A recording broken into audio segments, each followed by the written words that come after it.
The hum of the forge bay was a soothing constant amid the chaos of the front lines. Sparks danced like fireflies, and acrid smoke clung to the air in the subterranean service corridors of Fort Carrick 9, the joint human-Xeran military outpost embedded within the rocky cliffs of the moons of Thessar Prime. Jace Morgan, a mid-tier engineer from Earth, had spent the last 72 hours straight repairing damaged alien armor.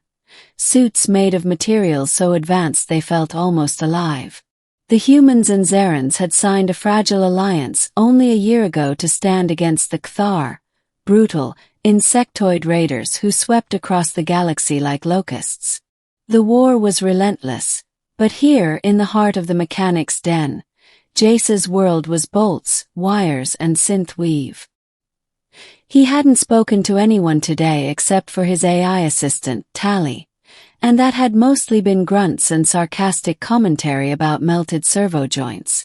"Last one for the night, Tally," Jace muttered, wiping sweat from his brow with an oil-streaked sleeve. Tally pinged. "Incoming unit. Priority code. Ultra Crimson. That's high clearance." Jace straightened up. Ultra Crimson usually meant someone important. Commanders, champions, or elite soldiers. He turned to face the bay doors just as they hissed open. A tall Xeran warrior entered. She walked with the quiet grace of a predator and wore sleek, blackened armor cracked along the left shoulder and back. The once gleaming surface was scorched and battered. Her helmet concealed her face, but Jace could see the regal posture, the way her every movement seemed carefully measured. She said nothing at first. Simply approached and removed the helmet with a hiss of depressurization. Long silver-blue hair spilled out, tied back in a complex braid that marked her as highborn in Xeran culture, though Jace didn't recognize the exact sigils etched along the braid's rings.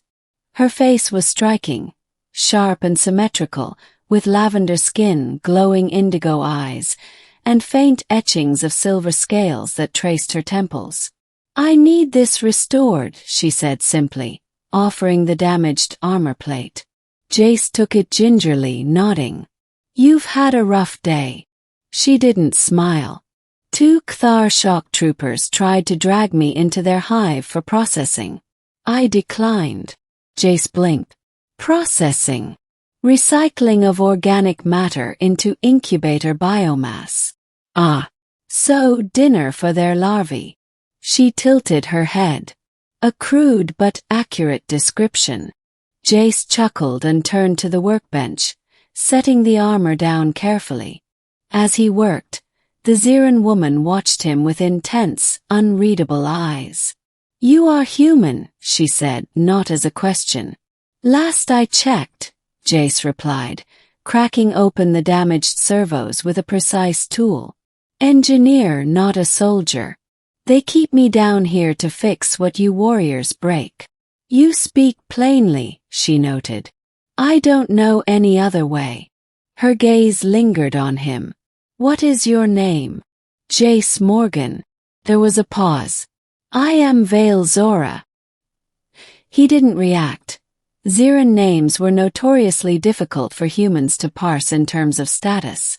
Vale Zora could be a private or a general for all he knew. "You should rest, Vale Zora. This will take a few hours." She gave a small nod but didn't leave. Instead, she sat on a nearby bench, watching him work. Her eyes flicked across his tools, his hands, the way he muttered to himself. The silence was companionable, save for the occasional spark and whir of machinery. Over the next 2 days, Vale Zora returned. Not with more broken gear but just to sit. Jace found himself talking more each time, telling her about Earth, about his brother who used to build drones for fun, about his love of coffee and disdain for military rations. She rarely offered details about herself, but she listened closely. Jace didn't think much of it. Warriors were a strange breed, and Xerans even more so. Maybe she was just bored. Maybe he reminded her of someone. One evening, as he repaired the internal power lattice of her chest plate, he noticed a hidden seam in the armor he hadn't caught before. Curious, he carefully probed it open and found a crystalline data shard embedded within, a royal encryption node. His eyes widened. This isn't standard issue. This is throne-grade tech. Velzora froze. You were not meant to see that. I didn't break anything, I swear. It just was there. You recognize the encryption. I've seen schematics. The only people who carry this are Ziran High Command. Or royalty. There was a tense silence. Then Velzora stood. I am Velzora, daughter of the High Matron of Virelis. I am first in line for the throne. Jace stared at her. You're a queen. Not yet. Not unless I survive the war and undergo the rite of succession. But yes, my armor bore my lineage. That should have been removed before I entered human facilities. He backed up a step. Then why come to me? Why not have your own Ziran engineers fix it? Because I was tired of politics. Tired of pretense. And I heard rumors. Rumors. That the human engineer in Bay 9 worked with more care than any Ziran artisan. That he spoke to all warriors equally. That he restored not just armor, but dignity. Jace felt heat rush to his face. Well, I didn't mean to. She stepped closer.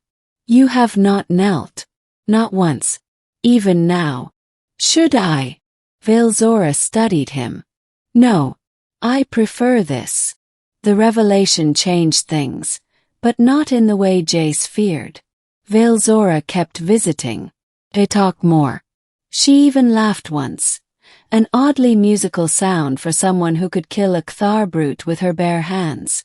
When the Kthar launched a sudden assault on Fort Carrick 9, everything changed. The outpost was breached within hours. Jace was sealed inside the mechanics bay when the first explosion hit. Tally was blaring alarms. Defense grid failing. Enemy forces inbound. Recommend evacuation. Before he could react, the door blew open. Smoke and debris filled the air. A Kthar raider burst into the room, towering, screeching, its chitin armor glistening with blood. Jace grabbed the only weapon he had, a plasma torch. But he didn't need it. Velzora appeared like a vengeful wraith. She struck with such ferocity that the Kthar didn't even scream, only collapsed in a heap of severed limbs. She turned to him, panting. We must go. The outpost will fall within minutes. But my tools, the forge.